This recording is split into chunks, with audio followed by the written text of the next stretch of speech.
Start. আমরা আজ এসেছি দেওঙ্গা থানার অন্তর্গত মঞ্জিরাটি গ্রামে ডব্লিউ ওয়াসেকের বাগিচাতে। এখানে বিভিন্ন প্রজাতির কুল, তাইওয়ান, বাউ ইত্যাদি উৎপন্ন করা হয়। এই কুল চাষ প্রথমে ক্যারিতে মাটি ভরা, তারপর তার মধ্যে কুলের দানা দেওয়ার পরে কুলের চারা আসে এই সাইজের 10 থেকে 25 দিনের মধ্যে। এই ছোট ছোট চারা প্রথম অবস্থায় এভাবেই পানি দিয়ে সংরক্ষণ করা হয়।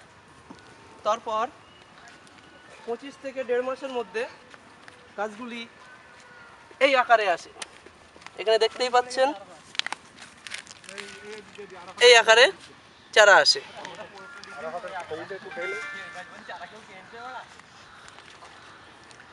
এবার এই চারাগুলোকে উন্নত জাতের সার, কীটনাশক দিয়ে ভালোভাবে জীবাণুমুক্ত ও নানা রকম কীটমুক্ত করা হয়।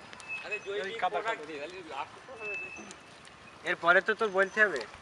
তারপরে জৈব সার দিয়ে গাছগুলোকে এই আকারে নিয়ে আসা হয়। এ সবই দেশি অবস্থায় থাকে।